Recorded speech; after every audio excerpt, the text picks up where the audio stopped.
Ashe, Bastion, McCree, Cassidy, Echo, Genji, Hanzo, Junkrat, Mei, Pharah, Reaper, Sojourn, Soldier 76, Sombra, Symmetra, Torbjorn, Tracer, and Widowmaker. Hey guys, today we're going to be talking about what your DPS main says about you.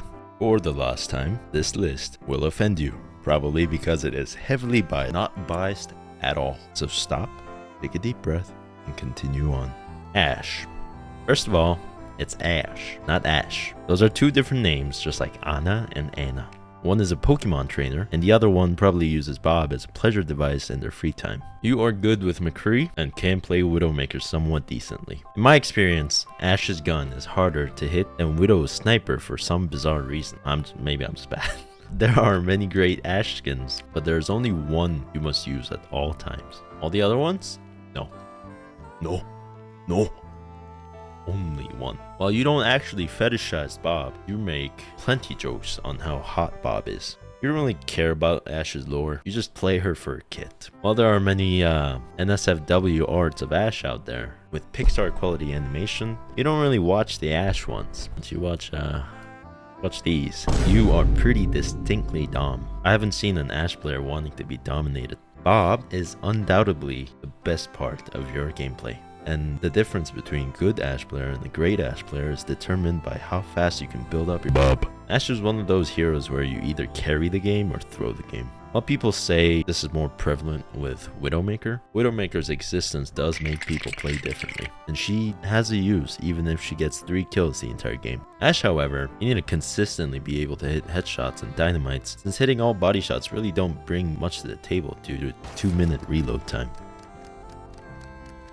That is way too long. Speaking of which, you hate reloading more than Orisa mains did in Overwatch 1. You would do pretty much anything just to get a Mercy Pocket, and even with the one-shot capability gone, you will still sell your soul to the Overwatch devs just to get some attention from Mercy. Your personality is pretty feisty, and although you don't have anger issues like Reaper mains, you are willing to square up to anyone who mentions something about your playstyle. Now the Mercies are not in the safety zone of your explosive personality. If you don't see the blue or yellow connection between you and the Mercy for an extended amount of time, you will say some unspeakable things to that Mercy, causing the Mercy to start healing tanks, or even worse, swap to Moira. You indirectly threw the game at that point. Now there's the angry Ashe and there's the whining Ashe. I would 100% take the angry Ashe than the whining Ashe. The whining Ashe is like a person that got everything they wanted as a child. As soon as something doesn't go their way, they start complaining about everything. They're the kind that would always talk so much in voice chat, but would go silent if someone else starts talking. I never see a player that is doing the best in the team whine. They go, oh man, why are we having a Widow? Why do we have a Junkrat? Why do we have a tank? Why aren't you pushing? You know what I'm talking about, right? Those people. It annoys the fuck. Hopefully you're not the one of the whining Ashe mains. Alright, there are 25% bad apples and 75% Pokemon trainers. Bastion. You are a unique breed. Because the Bastion's kit changed drastically from Overwatch 1, Bastion now takes quite a bit of skill to be good at. You feel misunderstood when people say you have no skill. Because he's not spray and pray anymore, and rely heavily on powerful engages and cover usage a lot more than other characters, you get bored often playing Bastion after getting countered 8 times in 4 fights. You struggle to keep your sanity more than other Overwatch players. My girl, she built like the square root of -100, bro. She's a solid 10, but also imaginary. You have a funny personality and are regarded as the quirky one, often doing some dumb stuff or spamming voice lines. But when you do get tilted, you make sure people know. If you tilt a Bastion player, which isn't that hard to do, you probably won't win the argument since a dumb person never loses in an argument. You love not saying anything and spamming voice lines. I don't know if you guys done this, but I stay silent. No text chat, no nothing, and just...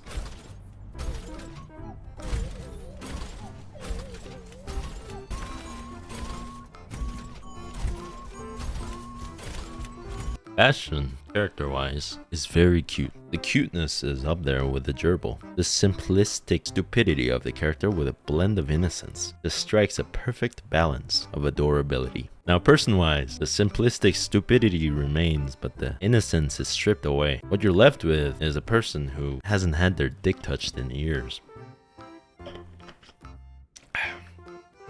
You have some severe mommy issues. You have past charges of vehicular manslaughter.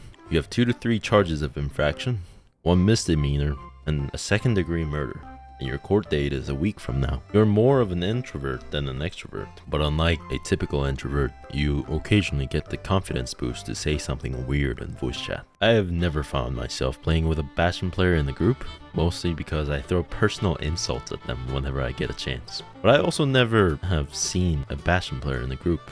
You complain about not getting heals, like a lot, to the point where you piss off everyone playing the game and get morale diffed. In truth, Bastion mains still are very adorable, and seeing them excited and all giddy when they turn into turret mode to rain down hellfire is somehow wholesome in a strange, crooked way. This is my unpopular opinion, but I kind of like the way Bastion was before. It might be because he was weaker before and I never really saw Bastion after gold, but I found his kit actually more fun to play with since it was very strong attacks at a compromised mobility. You have a strong victim mindset, a persecutory delusion. You think the world is out to get you and that you are wrong 24/7.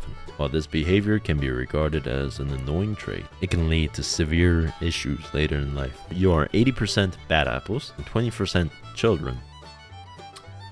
McCree.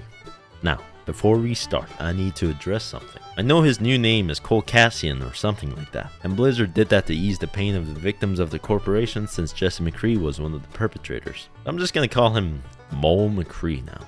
Cassidy is such a dumb fucking name. I don't like it. It's not the Jesse McCree that I can't get rid of, it's the name Cree. McCree is just like a cowboy name, but Cree is the name I can't get rid of. You want the flashbang to return. It was a much more impactful ability where you could pick Cassian to fend off diving arrows. It required a tiny bit more skill to use, and was much more fun to use than the homing nuke. I've heard many non-Cree players would prefer flashbang over a grenade, although they would still complain a shit ton if McCree got his flashbang back. You see basically any other heroes that don't require aim as no skill heroes. They would even say no skill to the good old flash and hammer players. Funny thing is, other hitscan players make fun of Cree players of no aim since Cree usually finishes with a grenade. I find this incredibly stupid. The grenade ability is there for the Cree players to use. You don't make fun of Junkrat for using his concussive mines. It really is just copium for other players. You're saying, oh, Widow, you don't have skill because you grappled. Fucking stupid. You are one of the few who stick around to help the support characters that are being dove. It might be the southern hospitality of a cowboy, or the selfish reasons wanting to be healed more frequently, but me as a Nana enjoyer, do appreciate you guys. You're one of the less toxic heroes in the DPS pool, but you do complain a lot about not getting healed when you go on a massive flank and die. And then you probably switch to Soldier or Sombra, and when people ask you why you switched, you always say I didn't get heals. Which I get both sides of the spectrum. As McCree, you feel the need to go off angle so you aren't shooting at Ryan's shield for 80% of the game. But since you don't have the mobility or sustainability of Soldier 76, you end up feeding your enemies all you can eat buffet style. But supports, especially in the lower ranks, can have trouble healing you if you are more than 30 centimeters away from the tank, which usually just ends up in a fight. You don't like Reaper players. You think they're dumb. Reaper players don't like you. They think you're dumb. You don't really ship McCree and Hanzo. It's usually the other hero mains that ship you two together. They're like a lone wolf. You try to get things done by yourself. But because Overwatch is a team game, it's fairly difficult to take down a Pharah Mercy by yourself. But many players will expect you to take care of Pharah Mercy by yourself. The tanks will be whining, you need to kill the Pharah Mercy DPS, and the supports will be saying, our DPS isn't getting any picks.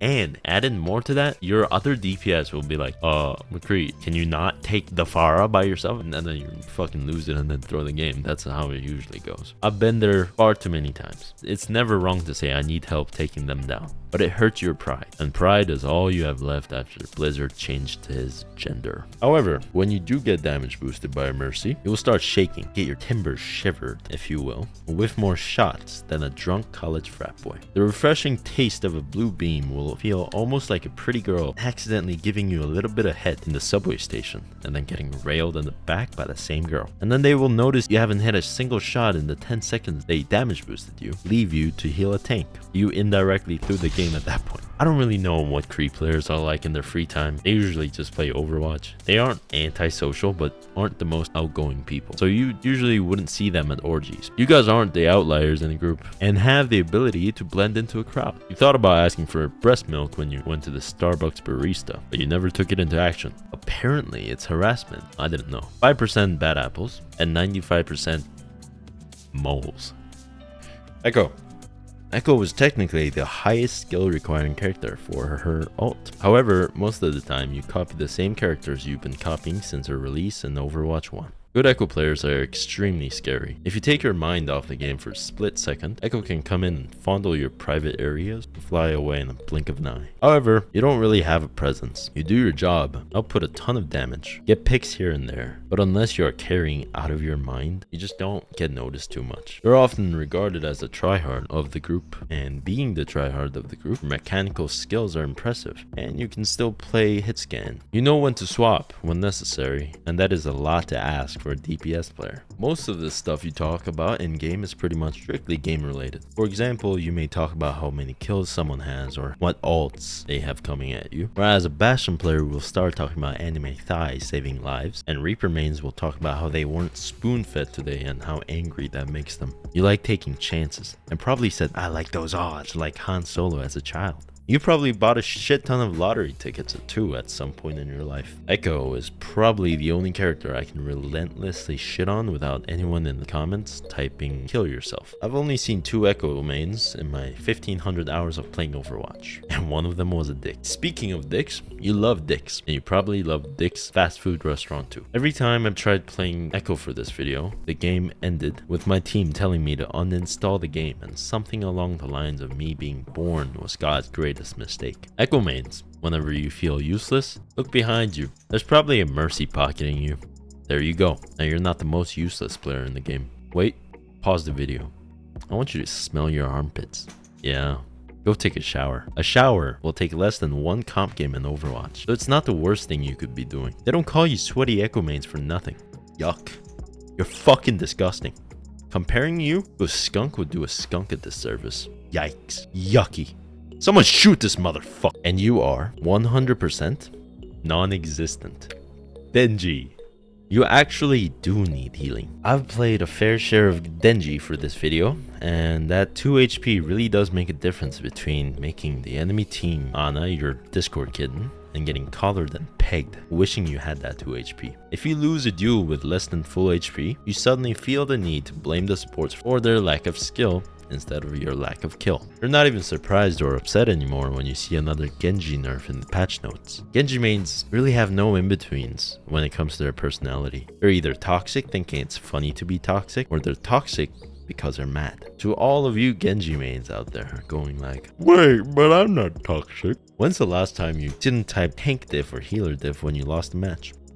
Exactly. Disclaimer, there are about 2% of the player base that are wholesome and kind, but those 2% usually are pretty shit at Genji. It's a weird correlation between being shit and shitting on someone. Many of you spent hours upon hours perfecting your skills on Genji, and it's probably because you went, hey, ninja, when you first got on Overwatch. His primary fire projectile speed takes considerable skill to get consistent value, and good Genji mains worked so hard on perfecting a shuriken that they lost some hitscan aim skills. You think the nano belongs to you? So many Genji are entitled to it. However, I'm not saying you just demand the nano. Genji mains sound like good little dogs waiting to get fed when they ask for nanos. It's honestly pretty cute how softly they speak when they say, Ana, let's nano blade. And they always come to the Ana and say hello about 10 times and spam the crouch key before the match starts. You would know this if you are either a Genji main or an Ana main. But if you don't get the nano from Ana, you turn into a nasty little cretin and start whining about how the nano would have won the fight. There are, however, a small percentage of you that just scream, ah, the nano me! And I always get jump scared and nano them, and I feel violated. However, you Genji mains are never too hurtful in comms or in chat. Yeah, they say the typical Overwatch DPS things like uninstall install your dog shit or KYS, but they don't really go out of their way to ruin someone's day. You're like children fighting over toys. You may get very angry at the moment, but you rarely hold it in. I know I only talked about your relationship with Anas, but we can't forget your love towards a Mercy. A dedicated Mercy that pockets you will bring profound joy in your heart. Just like the lore, you probably want to wife that Mercy. To be honest, almost every single DPS probably wants to marry the dedicated Mercy that pockets you the entire game. But I always ask for head to the Mercies that pocketed me the whole game, and apparently that's harassment as well.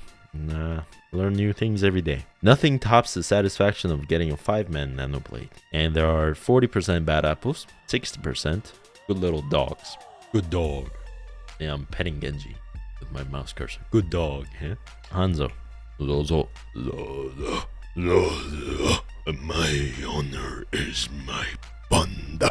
You're sick of hearing that Hanzo takes no skill. Hanzo may have a bit of RNG, well, massive RNG because he's a one-shot projectile hero, but he does take skill, contrary to what people say out there. While it is excruciatingly annoying to get one-tapped by a Hanzo blindly shooting arrows at a choke point, it doesn't happen as often as you think.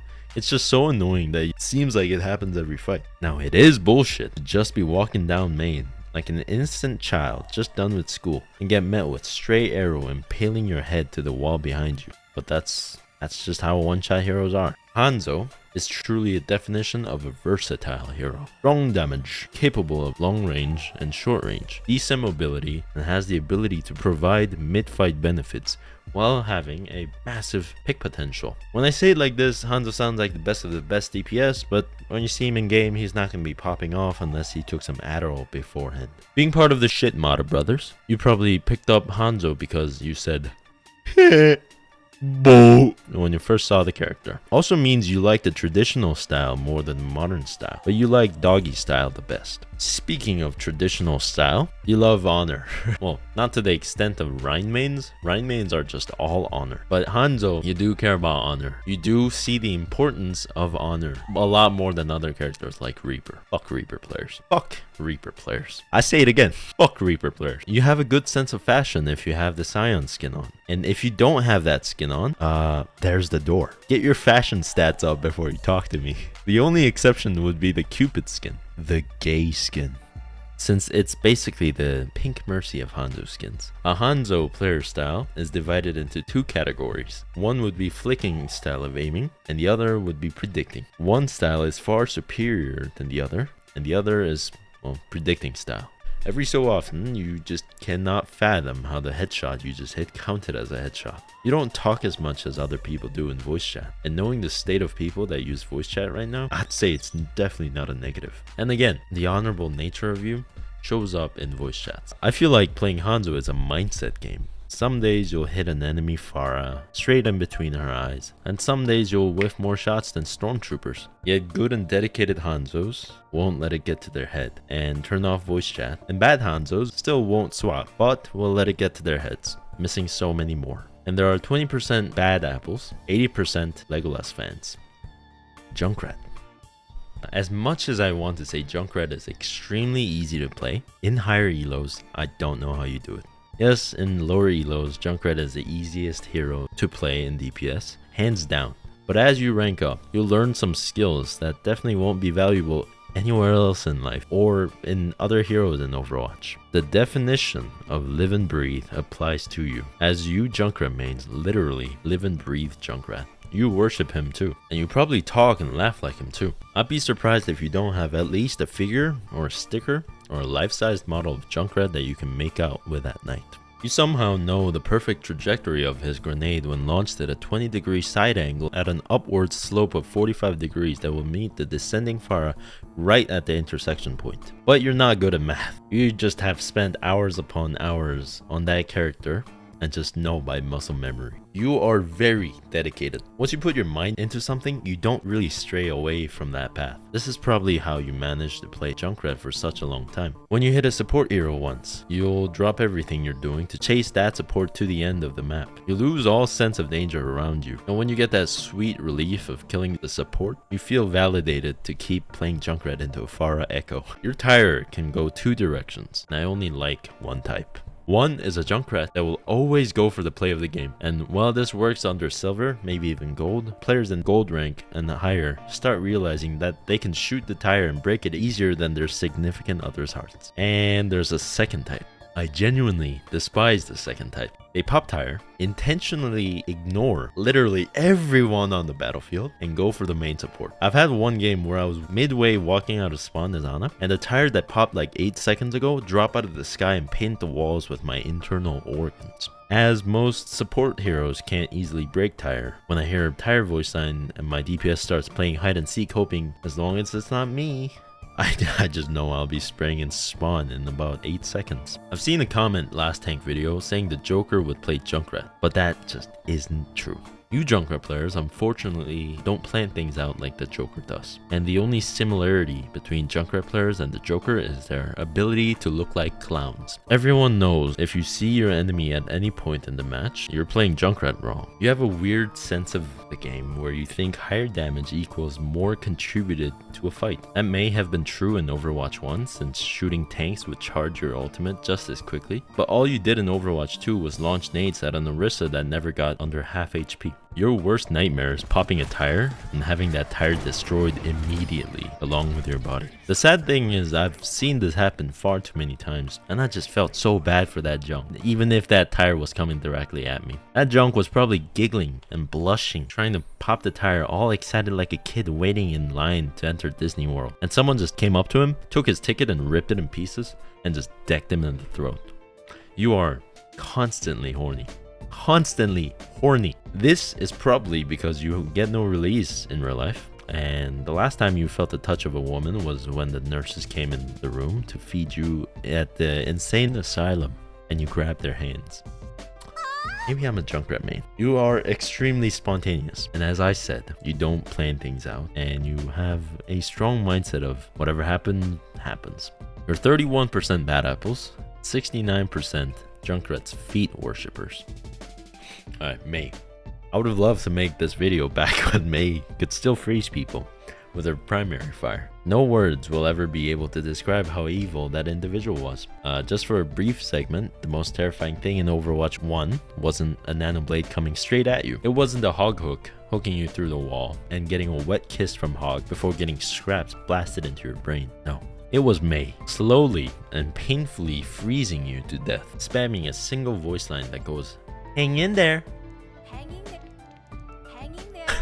That looks like it hurt as she's freezing your balls. Once you get spawn camped by a Mei, you are guaranteed to not have fun in that match, unless you had a pet kink. If you are a Mei player now, you lost the ability to be Satan. Of course, you can still drastically slow down someone and make their life hell, but it's definitely not to the point where if you came in 21 feet of the chubby Chinese demon, you were guaranteed to have her dildo-shaped icicle shoved up so deep in your ass that it comes out straight through your mouth. Your walling skills have surpassed a human level of understanding. I'm not talking about walling someone off at a choke point. Anyone with a brain bigger than a bunny can do that. I'm talking about the super saves.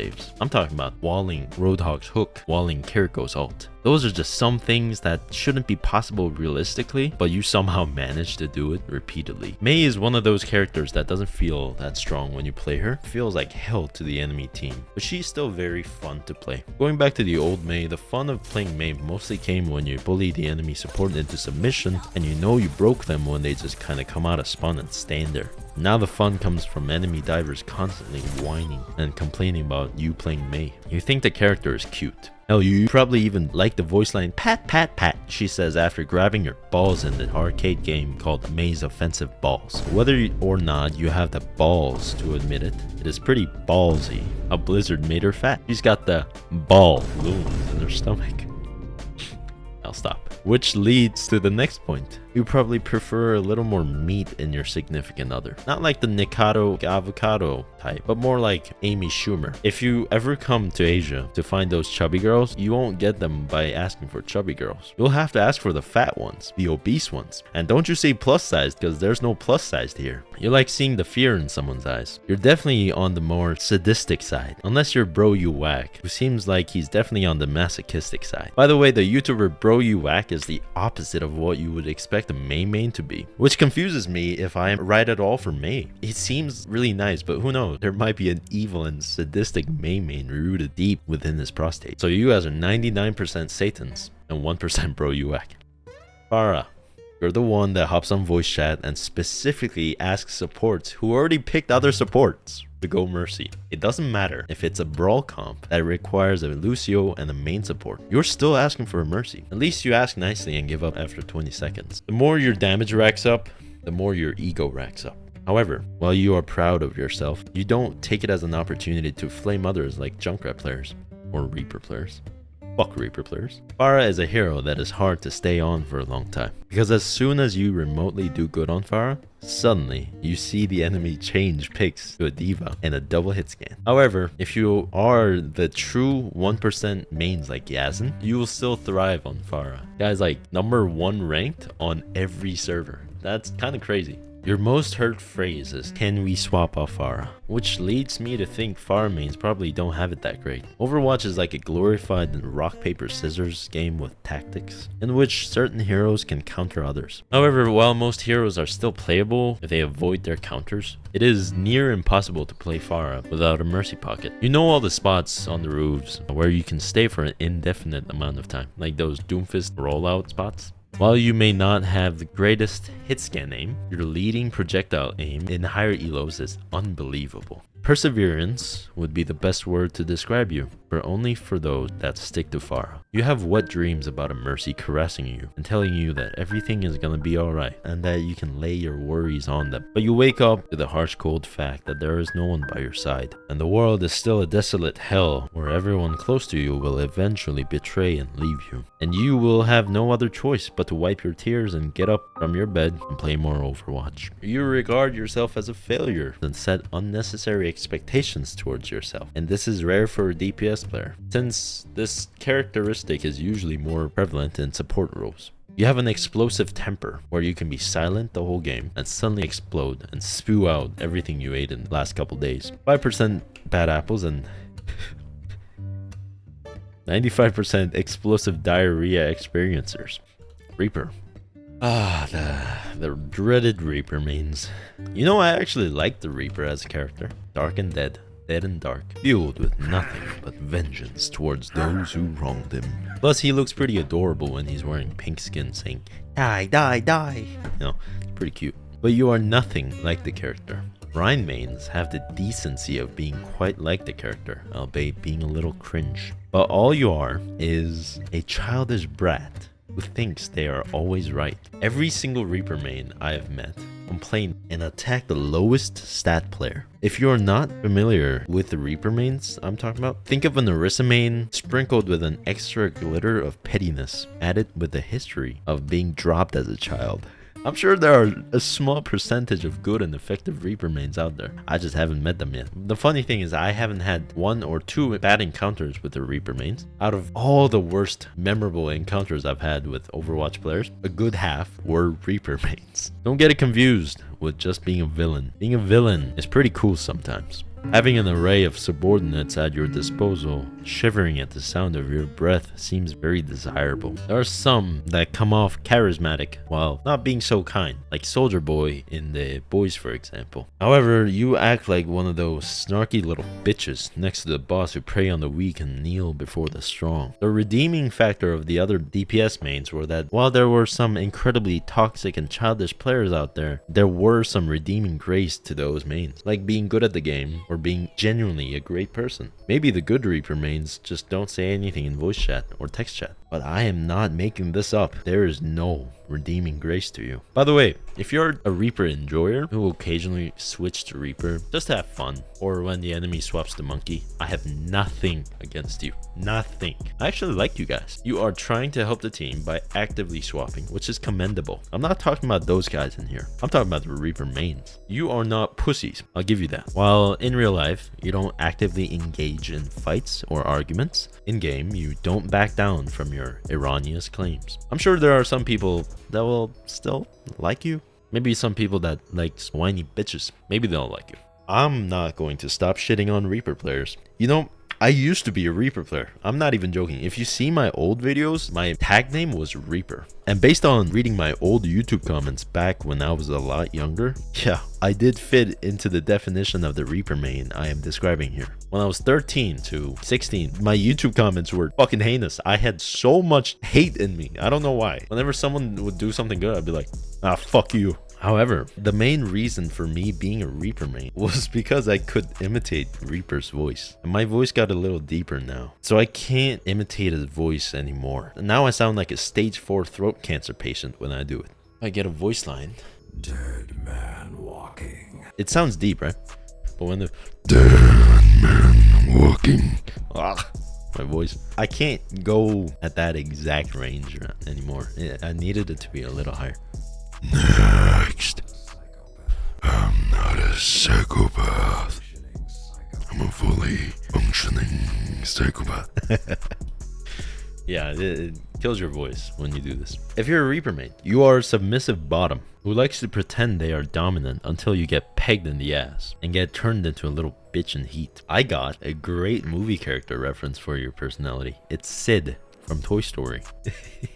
Hopefully this is a wake-up call. While at first I wanted to say a few nice things to you, I couldn't find one. Hopefully you look at your past actions in the other's point of view and realize, oh, maybe I was being a little bitch, being hurtful towards everything for my own insecurities. I don't think this video will change you at all, but I believe at some point in your life, you'll finally mature and have a character development moment. Fuck you guys. Sojourn. I thought I would never say this, but Sojourn is finally subpar to the other hero choices right now. You fell in love with the character when she was at her prime, dominating the ranks one headshot at a time. Yet slowly but surely, she started fading away. First they took away her insane primary fire damage, then they took away the slowing ability, then the time you could stay charged got shortened, then the one-shot ability. The only thing they didn't take away are her thunder thighs. And one hell of an ass. Who knows? They might take those away too, like they took away the naked mercy glitch. Speaking of thunder thighs, I thought initially Blizzard as a company wouldn't be as good as NSFW creators, making Pixar-like porn content. Since the trend in video games now is to cover more up, this should be easy to tell. Nipple. No nipple. And then Sojourn came out. Blizzard knew what they were doing. But Blizzard was just hiding the ability to make someone's ass the size of a watermelon. Maybe Blizzard would earn so much more money if they ditched the gaming business and transferred to the adult business. Imagine the animated shorts quality porn. You know, like those dragons animated shorts, the Kiriko anime shorts, the great ones? Imagine that. Imagine them making some content. Yeah. Fuck. Honestly, I'd be fine about them ditching PvE if they started pumping out Overwatch porn. Just like any other DPS mains, you would suck some cock grizzled with chlamydia or some mercy pocket. But in your case, last time I checked, one-shots are still capable with damage boost, so it makes sense for you. You like things straightforward and live almost the same way too. There aren't too many texts to Sojourn, but she's very reliable, which appeals to you. Sojourn doesn't really have too much to her. Most of her mains are meta chasers. And now she's a piece of meat stuck between your teeth that refuse to come out. She isn't the best, but she will provide flavor in some niche scenarios, like that piece of meat. 5% bad apples, 95% croissant. Alright, Soldier 76. Remember how I said Kree players are like the lone wolves? Kree players may like being the lone wolves, but it doesn't mean they're good at it. However, you excel at it. You like Soldier from his ability to survive on his own. You find simple characters fun. And even though Soldier is the basic bitch of FPS games, being able to reliably secure kills while having the conventional controls appeals to you. There's a voice line between McCree and Hanzo where Kree goes, "I respect your ability to use old weapons," or something like that. And Hanzo goes, "Have you ever shot a bow?" And Kree goes, "No, but you won't find me using those pulse rifles either." But player base wise, you're more of a person that values tradition and the old ways much more than the others. Something of tradition. What'd you say? Tradition. Sounds a little racist. It's not. That's how they Something say of what? tradition. It's something of tradition. It's traditional Japanese culture. Yeah, traditional. Yeah. You don't have to. Tradition. Overwatch is definitely not the only game you play. You also play games like How to Raise a Wolf Girl. There is a high chance that you have a beard on your neck and that there are empty soda cans on your desk right now. Being the children of the Call of Duty, the soldier mains have a similar voice. I can't replicate this voice, but they have this voice where you definitely hear every 3 games in Overwatch comps. Yeah, I love anime, so when I saw you drawing, I got excited. You also like shit-talking people, but not to the extent of Reaper mains. You don't engage in sexual acts with another individual that often, and probably get turned on from every voice chat of the opposite gender. I don't know if you know, but it is smack dab obvious to me, and definitely to the person speaking in voice, that you're trying to impress them by saying some random shit. So just a word of advice, just act normal when your dick gets hard. It will get you further than you trying to say some random stuff that literally no one asked. You're not at the point of being a Discord mod yet, but you are on the verge. So take this as a wake-up call and go touch some grass and go to bars and shave your neckbeard. Working out is a good tool as well. And there are 5% bad apples, 95% basement dwellers. I'm basically shitting on every single person. Sombra mains are too misunderstood. They're seen as selfish players not contributing to the team until the ranks master and above. People believe what they see, and they just don't see Sombra. But Sombra mains usually have the best intentions when they start the games. And they are helpful a lot of times, creating a distraction. But once the flaming starts, and you know it will, because people can't see what you're doing, they're gonna start flaming you. And they are insulted on their mom's behalf, because people will go like, first of all, your mom's a hoe. They always start like that, for some reason whenever you play Sombra. Always an experience that I had. Weird. As much as you like helping in the team fight, you just love spawn camping. While your ability to effectively spawn camp someone has decreased from the release of Overwatch 2, you still find absolute joy in it. You want to commit seppuku whenever you spam "my ultimate is ready" voice line 8 times before going in, and even typing "guys, I have my ult, let's all engage on it. Please, I will give you head." And you go and pop ult, and your entire team is watching you fight for your life while chomping on some popcorn. Sombra as a character is really under-simped for her, because she's definitely on the hot scale. But people are too busy simping for Diva, Mercy, Widow, and Tracer that they forget Sombra exists. Oh, and you love Zenyatas. Knowing that they hate your guts just makes you love them even more. You are sadists. 60% bad apples, 40% "my EMP is ready." Okay. Symmetra. Oh, Symmetra.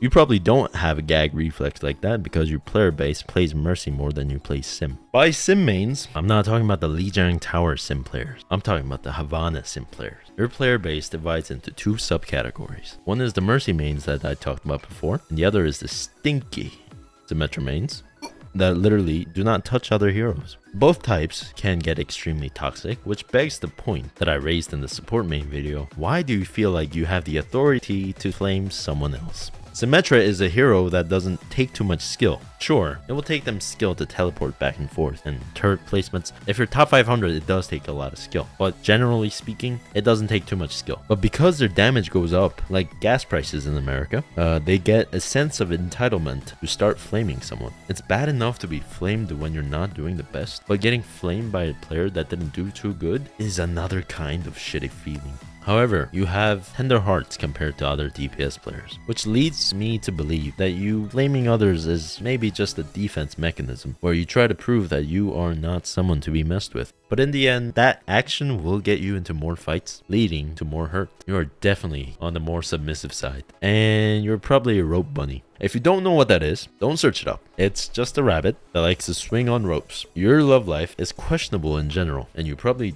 definitely will cheat on someone. I don't know if I said this before, but you love cock. I mean boys and girls, both. The guys, Symmetra mains, will still love cock. You fucking love dicks. You're more, I don't want to say the word, so I just want to imply it. You're more active on the sexual department. You're a hoe. You are 50% scores and 50% sex. Torbjorn, you are the most laid-back player in Overwatch. I actually really like the Torbjorn mains. They are super chill to be around, and they for once don't have a stick up their ass. You don't really need to put 100% into the game at all times. Your turret can fill in for you. Your playing position is most likely just laid back into your chair. You have fun playing Overwatch. Don't even get me started on the hammer kills. If you haven't gotten a hammer kill in competitive, And don't even tell me that the character is boring. That shit is better than sex. Every time I get one, I get pumped with adrenaline and get my chat boxes filled with some heinous shit that will make even the game developers reading the chat want to quit their jobs. You gotta get one. It's hard to describe. It's very fun. Your primary fire skills are, again, unbelievable, but not in a good way. Your primaries are more of a choke point spam than anything else, and when it gets close range, you're too high at that point to do your job. You're very vanilla in bed, but many submissive people will be attracted to you. You love beer. You also love the pool skin. Torb became so much more fun to play after the rework, where you aren't sitting there hitting your turret the entire game and going around to pick up armor parts, but you sure do miss the old days of level 3 turret. I've met a surprising amount of Torb players that claim Torb is the shit. I don't really know what that is about. If you have a cult following on Torb, please let me know in the comment section. I'd love to join that cult. There are 10% bad apples and 90% the shits. I don't know, you guys probably shit a lot too. Tracer! If you are a true Tracer main and not one of those people that picks her up every so often, you have almost an ultimate mastery of the game. Because you can get killed easier than an ant minding its own business, you need an excellent awareness of your surroundings. A little tick in the health for other people would equate to the same damage to your arm being chopped off. You cannot drop your guard because almost everyone in the game can one combo you. You're basically a hamster with less health. You definitely picked up the character because she was hot. You love, and I mean love, spamming the voice line. Enemy over here! Enemy over here! Enemy over here! Enemy over here! Over here! Enemy over. Yeah, sure. You might be trying to be helpful, but hearing a high-pitched British chav scream on top of their lungs gets to the point where it gets comically annoying. Tracer as a character is almost like a person with ADHD, but I don't see too many people with ADHD playing this character. While you're scared of many support heroes, you also find great joy in harassing them. Back in the day, the spawn campers consisted purely of Tracer, Mei, Sombra, and Hog. Now it's just mostly Tracer. I find a few lesbians enjoying this character. It's truly different from the soldier mains because I know a handful of soldier players that dropped him after finding out he was a little gay. Tracer mains often excel at one thing and fail at another. Usually a Tracer main can be very good at her character overall, but end up throwing the pulse bomb at a direction just completely devoid of enemy players. I've seen that happen more than once. Or Tracer main can be very mediocre at the character but get consistent values with a pulse bomb. I wouldn't say one type is better than the other, but it is a trend I see in almost all Tracer players. Having the ultimate mastery in a character on Overwatch would definitely mean that you don't have much life outside of Overwatch, which again, just like I said to hamster mains, going outside will help with your mood drastically. Go try it. I'm not even saying this to make fun of you guys, that you guys are basement dwellers like soldier mains. While it can seem doubtful, going outside and taking a walk after a really frustrating game of Overwatch can really help with the overall mood. And this is for all the other hero mains as well, even the stinky Reaper players. You guys are 15% bad apples and 85% hermits. Alright, Widowmaker. You are the definition of a hit or miss. While you do pose a threat in open maps where people can't just walk around freely, once people find out that you just whiffed 10 shots on a Zenyatta standing out in the open, people are gonna treat you like a cumrat, like a piece of gum stuck on the bottom of a desk. Because your character depends on you being able to hit headshots, you hear the words swap off the blank the most in all of the player base. There are days when you tap heads left and right and just dominate the team fight. But there are also days where you just cannot hit for the love of God. But because you were able to hit those shots before, you will probably stay on Widow and, you guessed it, miss more shots. You'd be completely useless that game. Sometimes you realize that you aren't hitting too many shots and decide to swap after you die. But then people start flaming you and say some very mean things to you, causing you to hard lock on the character, even when you know that you wouldn't help the team by any means if you stay on this character. Sure, you can get toxic just like any other DPS mains, but you hardly ever start talking in voice chat until you get a certain amount of picks, giving you the courage to join voice, and then all hell gets loose because you start using some gamer words. You may have a habit of saying, I'll swap if I don't get picks in the first 30 seconds, and then I'll swap after my ult, and then I'll swap after this round. and then end up staying Widow for the whole game. In lower elos, for some reason, people care so much about damage count. Whenever I'm playing Widow and someone mentions my damage, I just immediately think of them as an uneducated person, a dumbass if you will, a scallywag. So if you do wish to bring up something against the Widow, make sure to talk about the kills and not the damage, because you're gonna sound fucking stupid if you start talking about damage. As preferences in bed, you're very much a switch.